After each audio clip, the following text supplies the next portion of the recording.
नमस्कार, स्वागत है आपका ब्रेकिंग ट्यूब में। मैं हूं अवनीश विद्यार्थी और आज हम बात करेंगे कथावाचक राजन जी महाराज की। राजन जी महाराज की कथा गोरखपुर में चल रही थी और उस कथा के अंदर कथा कई सारी ऐसी कथाएं आ गई जिसने उस पूरी कथा को विवादों से भर दिया। खुद राजन जी महाराज मन से कई बार कुछ नए नए विवादों को लेकर चर्चा करते हुए दिखाई पड़े। अब ये राम कथा थी, राम के वृत्तांतों की बात होनी थी, उनके जीवन की बात होनी थी, पर बात आज की राजनीति की भी हुई, अपराध की भी हुई और धमकी की भी हुई। हमारे बच्चों को कहा गया गोली मार देंगे। के माई दूध पी ले, भी मार के दिखाओ। हमको 1 महीने से कान में खबर आ रही है कि हमसे मिलने के लिए पैसा लिया जा रहा है, 1100 रुपया। कहीं भी हम मिलने पैसा लेके नहीं मिलते। अगला साल 2027 में फिर से उत्तर प्रदेश के सीए आपको बताएंगे, हो सकेगा 2031 में भारत के पीएम। इसलिए इस मुद्दे पर बातचीत करने के लिए मेरे साथ जाने माने पत्रकार देवकी नंदन मिश्र जी हैं। देवकी जी, बहुत कुछ आपने सोशल मीडिया पर भी लिखा है और चूंकि गोरखपुर की घटना है, गोरखपुर में एक कथा हो रही थी, सीएम सिटी के नाम से अब उसको जाना जाता है। राजन जी महाराज को राम कथा के बीच में इतने विवादों को जन्म देने की आवश्यकता क्यों पड़ी? बड़ा इंटरेस्टिंग सवाल आपने किया है। दरअसल ये जो जितने भी कथावाचक हैं, चाहे वो राजन जी महाराज हों या फिर जितने भी कथावाचक को मैं देख पा रहा हूं, समझ पा रहा हूं, चाहे वो कोई जी सारे महाराज हो, हैं? चाहे कोई जी महाराज हो। कोई जी महाराज हो, वह ज्यादा समय कथा भगवान राम की या कृष्ण की कथा कम कहते हैं। वो ज्यादा और बातें ज्यादा करते हैं, मतलब वह अनायास की बातें करते हैं और जो असली कथा है वो नहीं कहते हैं। भगवान राम का चरित्र गाने के लिए उनको 21 लाख रुपए मिले थे। अब चूंकि मैं निजी तौर पर जानता हूं कि 21 लाख रुपए राजन महाराज जी ने लिया इस कथा के लिए। एक कुमुद अच्छा, ये त्रिपाठी जो है, एक कथा हुई गोरखपुर में, इसके लिए 21 लाख रुपए राजन जी महाराज ने 21 फीस ली। लाख रुपए केवल राजन महाराज जी ने लिए हैं। राजन महाराज जी की फीस 21 लाख रुपए है। चढ़ावा अलग से चढ़ा, उसका हिस्सा अलग होगा। 21 लाख रुपए में राजन जी महाराज हैं और उनके जो वाद्य यंत्र गायन बजायन जो उनके साथ गाने वाले लोग हैं। हाँ, उनके भजन तो और बड़े जो भजन, लोकप्रिय हैं, सोशल मीडिया पर तो मतलब ट्रेंडिंग हाँ रहते हैं हाँ हमेशा। हाँ, तो हाँ, तो वो जो भजन है और सब कुछ है, उसका उन्होंने 21 गाने का 21 लाख रुपए लिया। उसके अलावा टेंट अलग है, जो वहां पर साज सज्जा है वो अलग है, कुर्सी मेज अलग है, माइक अलग है। उसके अलावा प्रसाद की अलग व्यवस्था है, उनके ठहरने की अलग व्यवस्था है। उनके जो सहयोगी हैं, करीब 17 सहयोगी उनके साथ चल रहे हैं, उनके ठहरने की अलग व्यवस्था है। इसके अलावा हवाई जहाज से उनका आना और जाना, ये खर्चा अलग। तो ये जो पूरी कथा है, मुझे ऐसा लगता है कि 1 करोड़ रुपए से ज्यादा क्रॉस कर गई होगी। कुमुद त्रिपाठी एक कॉलेज में प्रिंसिपल या टीचर थी। वो जब रिटायर हुई तो 60 या 65 लाख रुपए उनको मिलता है और वो राजन जी महाराज की इसी तरह के भजन वो सुना करती थी।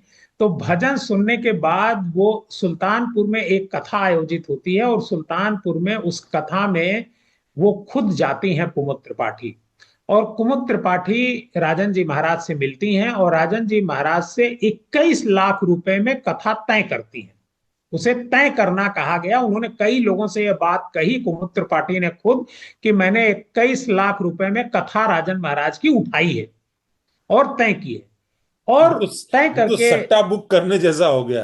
हाँ, तो ये सट्टा ही है, ये सट्टा ही है।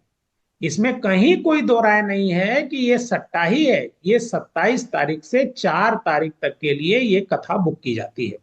राजन जी महाराज वहां पर आते हैं। अब समस्या यह है, 21 लाख रुपया तो कुमुद त्रिपाठी जी ने दे दिया, एडवांस बुक करके, पैसा पैसा बुक करके उन्होंने कथा बुक कर ली। लेकिन कथा बुक करने के बाद जो बाकी खर्चे हैं उसके लिए उनको समस्या आने लगी, क्योंकि वो बहुत प्रोमिनेंट कोई फिगर नहीं थी। जनरली कथा इस तरह के बाबाओं की, जितने भी बाबा हैं, इनकी कथा दो दो तरह के लोग कराते हैं, या तो नेता कराते हैं या फिर सेठ कराते हैं। आपको याद होगा कि लखनऊ में प्रेम भूषण जी महाराज की कथा कौन कराता था? नीलकंठ वाले कराया करते थे, राजन नीलकंठ जी तो वाले प्रेम कराया करते। भूषण जी के ही टीम में मुझे लगता है भजन गाने प्रेम का काम करते थे। बाद में उनके शिष्य वो हो गए, बाद में फिर उनकी भूमिका और बदल गई। देखिए, प्रेम भूषण जी के वो सगे रिश्तेदार हैं, अच्छा। और प्रेम भूषण जी के राजन जी महाराज सगे रिश्तेदार हैं, और उनके यहाँ उनकी जो, जब वो प्रेम भूषण जी कथा कहते थे तो वाद्य यंत्र बजाया करते थे और भजन गाते थे। तो भजन अच्छा गाते थे, तो प्रेम भूषण जी जैसा खुद प्रेम भूषण महाराज जी ने मुझे एक दिन बताया था, वो मैं बता रहा हूँ। प्रेम भूषण अच्छा, महाराज जी ने एक बार, एक दो जो कॉम्पिटिशंस होते हैं जैसे सारे गामा या इस टाइप का, उनमें भी मुझे लगता है राजन जी महाराज ने प्रयास किया था, पर उसमें विफल रहे थे वो। नहीं नहीं, उसमें तो उनको मौका नहीं मिला। लेकिन राजन जी महाराज को प्रेम भूषण महाराज जी ने कहा कि भाई आप अच्छा भजन गाते हो, आप कथा भी राम कथा शुरू का। करो, राम कथा गाओ। तो राम कथा में तो राम का चरित्र तुलसी गोस्वामी तुलसीदास जी ने घर घर पहुंचा दिया है, और जो रामायण आई टेलीविजन पर, उससे हर व्यक्ति जान गया राम की कथा क्या क्या है, था? राम राम का जन्म कैसे होता है, राम के जन्म पर कौन सा भजन गाया जाता है, और फिर जब सीता जी के साथ उनका स्वयंवर होता है तब कौन सा भजन गाया जाता है, क्या पूरा घटनाक्रम है। फिर स्वयंवर के बाद जब उनको वन भेजा जाता है, उसकी भी सबको जानकारी है, वन में क्या क्या होता है वो भी सबको राजन पता जी ने है। उसको रीजनल टच दिया, खासतौर पर जो भोजपुरी की मिठास है। मुझे लगता है उनके गीतों में, खासतौर पर जो उनके ट्रेंडिंग वायरल गीत हैं, उन गीतों ने कहीं ना कहीं उसको एक भोजपुरी वाली मिठास दी, और इसके नाते उनके गीत प्रगीत इतने लोकप्रिय हो गए, या उनकी गजल भी जो भोजपुरी में है वो भी बड़ी लोकप्रिय हुई। और उनको न सिर्फ उत्तर प्रदेश बल्कि मध्य प्रदेश, बिहार, बंगाल, इसके अलावा मुंबई, गुजरात और मॉरिशस से लेकर के तमाम सारे विदेशों में भी उनको कथा वाचन के लिए बार बार बुलाया जाता है। जिस तरह का उनका पूरा कथा साम्राज्य जो है वो इस वक्त पसरा हुआ है। ये बात थोड़ी समझ में इसलिए नहीं आई मुझे कि उनका जो गृह जनपद है वो तो पास में ही था गोरखपुर के, और जब वो गोरखपुर पहुंचे तो अचानक ऐसा क्या हुआ देवकी जी की वो अ, मंच पर ही बिदक गए, दो दो तीन तीन बार गुस्से में आ गए, और एक बार तो यहां तक कह दिया कि किसकी माँ ने दूध पिलाया है। और मतलब वो जो पूर्वांचल में जाने के बाद पंडित जी लोगों को थोड़ा सा मतलब अ, बाहुबल वाली ताकत याद आ जाती, तो उसी अंदाज में कहीं राजन जी भी आ गए कि किसकी माँ ने दूध पिलाया है, गोली मार दे जरा देखें। और फिर असल बा- चीज हम्म। असल चीज क्या है, देखिए, गोरखपुर एक जमाने में अपराध का शिकागो कहा जाता था, हम्म। जब हरिशंकर तिवारी और वीरेंद्र शाही का युग हुआ करता था। हम्म। लेकिन राजन जी महाराज सिवान के रहने वाले हैं, हम्म। और ये तो सिवान के माफिया शहाबुद्दीन के घर से रहने शहाबुद्दीन का वाले। इलाका है। हम्म। तो सिवान शहाबुद्दीन का इलाका है। तो मुझे तो लगता है हालांकि कि राजेंद्र बाबू का भी घर शहाबुद्दीन सिवान है। राजेंद्र बाबू है। का घर भी, राजेंद्र प्रसाद जी जो भारत के पहले राष्ट्रपति थे, उनका घर भी सिवान था, जीरादेई। नहीं, वो ठीक बात है, लेकिन जब राजेंद्र बाबू के नाम से कम सीमान जाना जाता है, शहाबुद्दीन के बाहुबल की वजह से ज्यादा ज्यादा जाना जाता है।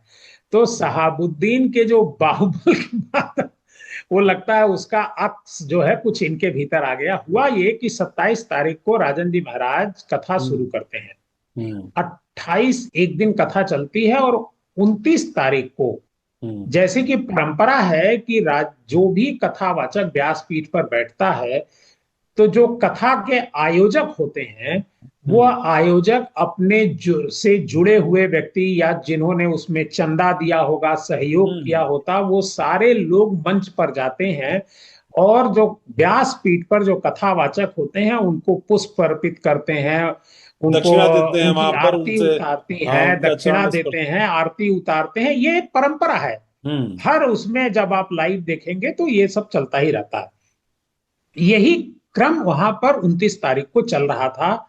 तभी राजन जी महाराज के जो साथी थे, जो सहयोगी थे, उनके साथ जो आए हुए थे कथा में, जो भजन गाते हैं और उनकी जो पूरी व्यवस्था देखते सेवादार जो हैं, उनके हैं, सेवादार। हाँ सेवादार, वो किसी बात को लेकर के भड़क जाते हैं। उसमें गलती जो चढ़ने वाले हैं मंच पर उनकी नहीं है, राजन जी महाराज के सेवादारों की है। वो भड़क जाते हैं और कहते हैं कि इतने सारे लोग मंच पर कैसे आ गए।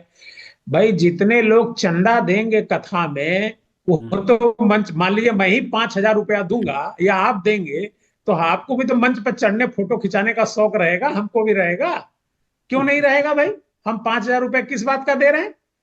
तो ये सब वहां पर चल रहा था और इसी के दौरान काफी वहां पर बहसा बहसी हुई। गोली मारने की बात, मुझे मेरे पास कई लोगों के फोन आए गोरखपुर से, हम्म। किसी ने नहीं कही कि गोली मारने की बात किसी ने कही। नहीं सर, कोई ऑडियो वीडियो लेकिन है क्या इस बात का कि गोली मार देंगे, या नहीं गोली नहीं, मारने कोई की ऑडियो धमकी वीडियो वाली नहीं, बात? कोई ऑडियो वीडियो नहीं है जिसमें गोली मारने की बात कही गई, ये बात क्योंकि राजन जी पूरी महाराज कथा। ने अब क्यों कोट कर दी, और वो भी सबके सामने बीच कथा में कोट कर दी कि गोली मारने की धमकी मिल रही है? देखिए क्या है इसके, अब ये तो वो जाने कि उन्होंने क्यों किया है, लेकिन जो मैं समझ पाया इसके बहाने वो दो तीन बातें कहना चाहते थे। पहली बात तो ये है कि उनको ये कहीं से जानकारी हुई थी कि उनसे मिलाने के नाम पर 11,100 रुपया लिया जा रहा है।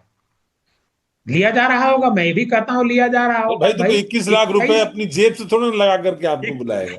या अगर आपके ऊपर 25-30 लाख रुपए, वो 50 लाख रुपए खर्च कर रहा है, तब वो 50 चाहे लाख नहीं, जैसे। 1 करोड़। अच्छा, वो कोई एक क्रिमिनल तो करोड़ से थी कम। नहीं। आप भी बता रहे हैं कि शिक्षाविद है उनका, वो प्रिंसिपल रही है, हाँ, उनका बैकग्राउंड ये है। तो कोई और उनकी, बाहुबली अपराधी तो है नहीं। बाहुबलियों के आगे तो ये बाबा लोग ऐसे खड़मंडल करने लगते हैं। मैंने देखा है अभी हाँ अभी इन लोगों की। अब वही बात है ना कि अगर आदमी ये कह देगा तो फिर ये होने लगेगा कि देखिए आप संस्कृति या धर्म या इस तरह के जो लोग कथा बांच रहे हैं। पर इन लोगों की मैंने देखी है ये कैसे बाहुबली नेताओं के आगे कैसे मतलब दुम कांपने हिलाते लगते हैं। हैं, या कैसे उनके सामने ये सारा ज्ञान छू मंतर हो जाता है। उसके पहले दुनिया का सारा ज्ञान इनके पास होता है कि धन की लोलुपता नहीं होनी चाहिए, आपको जो है बहुत दिखावा नहीं करना चाहिए, भगवान का भजन करना चाहिए, नाम रटना चाहिए, नाम जप करना चाहिए। दुनिया भर की चीज सबको सिखा डालेंगे। लेकिन जब अपनी बारी आएगी, क्योंकि जो मोटा आसामी है वो बाहुबली है, वो बड़ा व्यापारी है, वो काले कारोबार करने वाला व्यक्ति है, जो खनन का, कोयले का, वसूली का, रंगदारी का, बालू का काम करता होगा, उसके लिए 25-50 लाख, 2 करोड़, 4 करोड़ बड़ी बात नहीं है।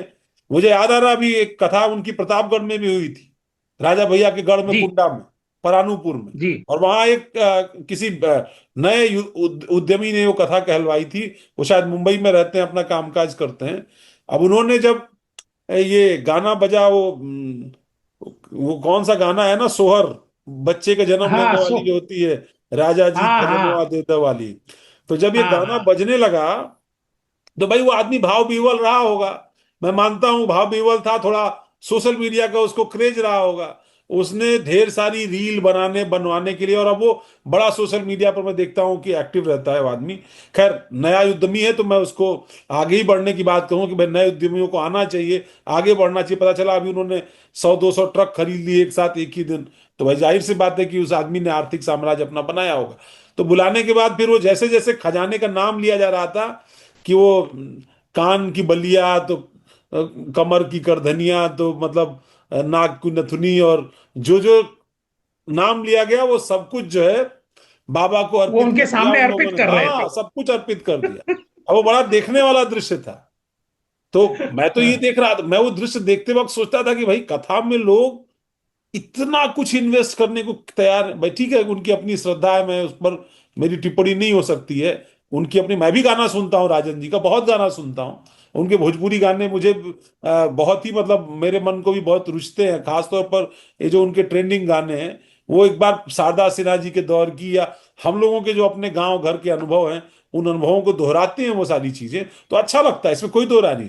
लेकिन जब इसमें ये आर्थिक चीज आ जाती है, और आर्थिक चीज आने में, चलिए अपने आप आ गया कोई बात नहीं, पर अगर उसके लिए हमको दबाव बनाना पड़े, उसके लिए हमको कोई स्टंट करना पड़े, तो फिर सवाल उठता है। इसलिए मेरा मतलब, मैं अभी भी ये बात नहीं समझ पा रहा हूं कि उनको, भाई वो तो साधु संत थे, दुनिया भर को बताते हैं कि कोई चीज आए भी, कोई धमकाए, कोई आपसे झगड़ा करे, शांत मन से आप उसको हैंडल कर लीजिए। उनके क्रोध का क्या कारण था, ये मैं नहीं अब तक समझ पाया। देखिए क्या है, पहली बात तो ये है कि न ये साधु हैं न संत हैं।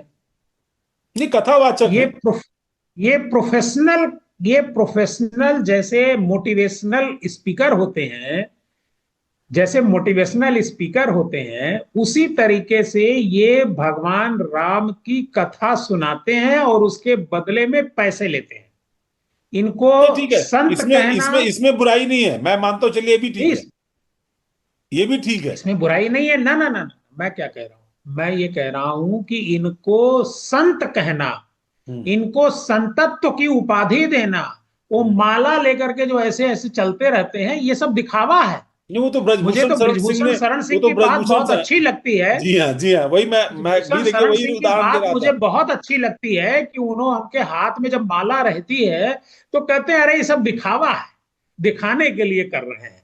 लेकिन ये लोग दिखावा नहीं कर रहे हैं, ये भी कर रहे हैं दिखावा, लेकिन अपने को ऐसा प्रस्तुत स्वीकार करेंगे नहीं कर रहे, कि, स्वीकार नहीं कर रहे। उनको उनको स्वीकार जो वही है, वही प्रोटोकॉल, वही सम्मान, वही दृष्टि चाहिए जो किसी वो साधु चाहेंगे कि महात्मा पुलिस की शंकराचार्य। गाड़ी उनके, जब वो आए तो एक पुलिस की गाड़ी स्कॉट करते हुए लेकर के आए, बड़ी सी कोई गाड़ी है वो उनको लेकर के आए। बहराइच में और पुंडरीक जब वो, महाराज के लिए आपने देखा था क्या हो गया था, वहां के एसपी ने तो पूरा जो है सलामी दिलवा दी थी गार्ड से।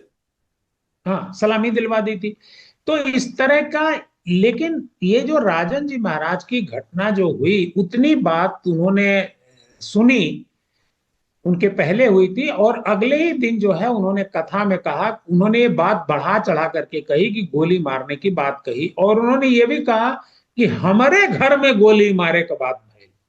अरे भैया, आप तो सिवान के रहने वाले हो और गोरखपुर में आप कथा कह रहे हो।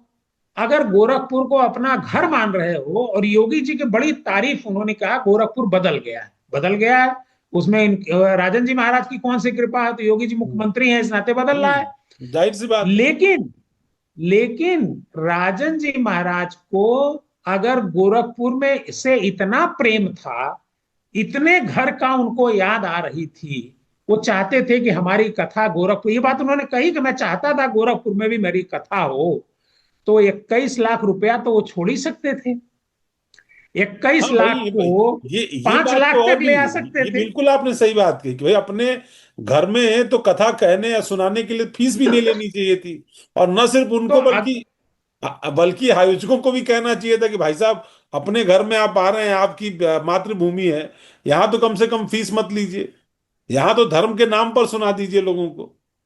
देखिए, मैं चूंकि बहुत सारे कथावाचकों को जानता हूं, निजी तौर पर मेरे ताल्लुक हैं, प्रेम भूषण जी महाराज का पैसा ले, मतलब जितने कथावाचक हैं सब 20 लाख, 21 लाख, 25 लाख। जया किशोरी जी एक दिन का 8 लाख रुपए लेती हैं। आप सोचिए, नहीं तो एक दिन का 8 लाख। लेकिन आप देवकी जी, एक बात आप गौर करेंगे कि जया किशोरी ने 2-3 इंटरव्यूज में ये बात कही है कि वो कोई संत नहीं है, वो हाँ कथावाचक हैं, ओरेटर हैं। वो राम की कथा, कृष्ण की कथा आम लोगों को सुनाती हैं। उसके लिए जो उनकी एलिजिबिलिटी है उस हिसाब से आपसे फीस मांगती है। आप दे सकते हैं तो आपको कथा कहने जाएंगी, अरे नहीं दे भाई, सकते तो ये कोई बात नहीं है। देखिए, या या ये या जैसे आपको उनका नाम याद होगा, जो वृंदावन वाले हैं, या धीरेन्द्र शास्त्री हैं वृंदावन वाले, उनका नाम, जो घुंघराले बाल वाले हैं, उनका नाम अगर आपको याद आ रहा हो, वो विधवा महिलाओं को अपने यहाँ और बड़ी संख्या में आश्रम, विधवा, उनका उनका आश्रम जी है। हाँ, बड़ी संख्या में रख करके उनका लालन पालन, उनको लिविंग स्टैंडर्ड दे करके रोजाना उनको अपने हाथों से रोटी खिलाना, उनके पैर दबाना, उनको दूध का इंतजाम, उनके पौष्टिक भोजन का इंतजाम, उनके इलाज का इंतजाम। तो ये समझ में आता है, ऐसा आदमी चार्ज भी करे, उनके यहाँ करीब बताते हैं 25-30 हजार लोग रोज भोजन करते हैं, उसका इंतजाम, हाँ ढेर सारी गैया पाली हुई है उसका इंतजाम वो करते हैं। तो ये लगता है कि ठीक है भाई, आपने अगर ये सब कुछ फैला रखा है तो उसके लिए बजट चाहिए। जैसे तिरुमला में एक फीस आपको देनी पड़ती है टिकट के नाम पर आपको पता है कि तिरुमला से वहां तिरुमला के उस मंदिर से उस आसपास की पूरी इकोनॉमी चलती है। हॉस्पिटल है, इंजीनियरिंग कॉलेज है, मेडिकल कॉलेज है, कैंसर इंस्टीट्यूट है, दुनिया भर की चीजें, न जाने कितने लोगों को रोजगार, कितने लोगों को शिक्षा मिलती है। अब धीरेन्द्र मुझे शास्त्री तो नहीं कैंसर पता कि हॉस्पिटल राजन जी बना रहे हैं महाराज इस वो। तरह का कौन सा सेवा का काम करते हैं। हाँ, ये जानने में मेरी भी दिलचस्पी है कि केवल अगर ये पैसा आप अपने लिए इस्तेमाल कर रहे हैं तो आप वो फिल्म स्टार या भोजपुरी स्टार उससे इतर नहीं है, तो फिर आप अपने आप को भगवान कहलाने या बहुत ही, इसकी आप कम से कम अपेक्षा मत करिए। लोग कर ले, ठीक है, हमारे यहाँ तो लोग पानी से भी इलाज करने वालों को देवता मान लेते हैं, तो वो एक अलग ही दुनिया है। ये लेकिन ये फिर मैं आपसे कह रहा हूं कि एक तरफ योगी जी की तारीफ और दूसरी तरफ योगी जी के ही शहर में कानून गोली व्यवस्था को मारने लेकर की के बात उन्होंने। कर रहे हो आप, तो ये तो योगी जी को बदनाम करने वाली बात है कि एक आप सोचिए कि अगर हजारों लोगों के बीच में गोली मारने की बात हो रही है, तो इसका मतलब कि आप योगी जी को बदनाम कर रहे हो। आप बता रहे हो कि गोली मारने की बात, योगी जी ढिढोरा पीटते हैं कि कानून व्यवस्था एकदम सही है, और अगर गोरखपुर में ही हजारों लोगों के बीच में कोई लफंगा लुच्चा अगर कहता हो कि गोली मार दी जाएगी, तो इससे तो कानून व्यवस्था पर सवाल उठता है ना, जबकि ये नहीं, बात और नहीं मैं कही कहता हूं गई। मान लीजिए किसी ने कहा भी हो, मैं चूंकि इसका नहीं कहा।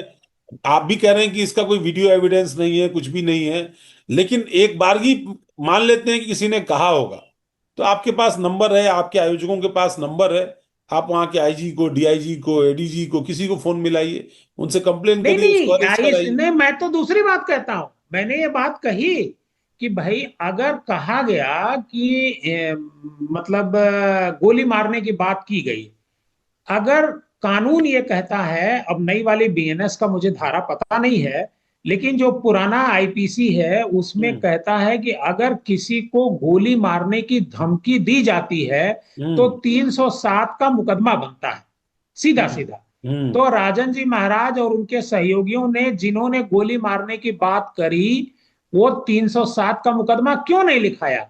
हम्म। ये लिखाना चाहिए था उनको। हम्म। लेकिन वह अपनी वाहवाही के लिए उन्होंने ऐसा किया। और उतना ही नहीं, 29 तारीख को ही नहीं, कल 3 तारीख थी, कल भी जब वो कथा कह रहे थे तो बिगड़ गए, कल भी गुस्सा हो गए। कथा आप कहने आए हैं और नहीं, तो पूरे ये बात जितने समझ से देर परे है कि राजन जी महाराज को इतना गुस्सा क्यों आने लगा, और गोरखपुर में आके और गुस्सा आने लगा। ये गुस्सा आर्थिक व्यवस्था का गुस्सा था, कानून व्यवस्था का गुस्सा था, या मुख्यमंत्री जी कार्यक्रम में नहीं नहीं नहीं आए? नहीं कि नहीं नहीं, गोरखपुर में ये भी दरअसल बड़ी होड़ रहती कि दरअसल मुख्यमंत्री जी मेरे कार्यक्रम में आए। अब वो बेचारे पूरे नहीं उत्तर नहीं, प्रदेश के मुख्यमंत्री कहाँ कहाँ जाए। दरअसल है क्या, ये इस वजह से ये दिक्कत आई। योगी जी को चाहते थे कि हमारे कार्यक्रम में योगी जी आए। स्वाभाविक सी बात है, कथा जब होती है तो लोग चाहते हैं मुख्यमंत्री जी, और भी गोरखपुर में कथा हो रही है तो मुख्यमंत्री जी आए। मुख्यमंत्री जी को उन्होंने बड़ी तारीफ की, उन्होंने कहा कि 29, पता नहीं 34 कहा या किस सन में नहीं, कहा कि उन्होंने वो कहा कि प्रधानमंत्री 27 में बनेंगे। तो मुख्यमंत्री बन ही रहे हैं, और भगवान ने हाँ, चाहा तो 29 में प्रधानमंत्री भी। वो जो ईएम प्रधानमंत्री सीएम बनेंगे। पीएम वाला गाना है ना, उस अंदाज में तो उन्होंने बात की तो। इतनी लंबी चापलूसी राजन महाराज ने योगी जी की उसके बाद भी योगी जी गए नहीं। ये उनके मन में एक कुंठा थी कि ये जो आयोजक है, ये आयोजक योगी जी तक नहीं पहुंच पाए क्या, योगी हम्म। जी को निमंत्रित नहीं कर पाए क्या? तो उस इस वजह एंगल, से तो इस उनकी, बात के बहाने वो योगी जी के तक अपनी बात पहुंचाना चाह रहे थे। देखिए, मैं आपके इस शहर बात में की आया बनी, हूँ इसी बहाने योगी जी तक, मतलब हम हाईलाइट हो जाएंगे, हमारी बात योगी जी तक पहुंच जाएगी। हाँ, तो नहीं, ये मैं भी लोग, मानता हूं कि भाई अगर ऐसा हुआ तो आपने एफआईआर दर्ज कराई क्या? आपने इतनी गंभीर बात कथा में कह दी, वो पूरे देश में वायरल हो गई, लेकिन आपने एक एफआईआर दर्ज कराई इस मामले पर? आपने कंप्लेन की, ऑफिशियल कंप्लेन की? बिना ऑफिशियल कंप्लेन किए यूपी पुलिस को, गोरखपुर को बदनाम करने का हक आपको किसने दिया? नहीं नहीं, बिल्कुल बिल्कुल, एकदम आप सही कह रहे हैं, एक आखिरी सवाल एकदम पर आप आ सही जाते कह रहे हैं। हैं। एक आखिरी सवाल पे आ जाते हैं। ये ब्रजभूषण रावत जो है ना, वो ब्रजभूषण राजपूत, ये बार बार अलग अलग तरह के उनके पॉलिटिकल टोन आ रहे हैं। अब इनका एक और भाषण अभी वायरल हो गया, इसमें वो कह रहे हैं कि जरूरत पड़ने पर मंत्री क्या, मैं मुख्यमंत्री को भी घेर लूंगा। इतना दुस्साहस आ कहां से रहा है बीजेपी के विधायकों में? दरअसल है क्या, आपको मैं बताऊं, ये पूरा मामला अब पॉलिटिकल हो गया है। ये मामला अभी तक यूजीसी को लेकर के फॉरवर्ड बनाम बैकवर्ड चल रहा था। उत्तर प्रदेश में बैकवर्ड बनाम बैकवर्ड हो रहा है। ये लोधी बनाम कुर्मी हो रहा है, क्योंकि जब उत्तर प्रदेश में बीजेपी के अध्यक्ष बनाने की बात चल रही थी, तब ये कहा गया था कि तब किसी भी लोधी लोधी को या बनाया कुर्मी जाए। दोनों में से एक तय किए जा रहे थे। वो बनाएगा तो लोधी बच गया, लोधी बन नहीं पाया और कुर्मी बन गए।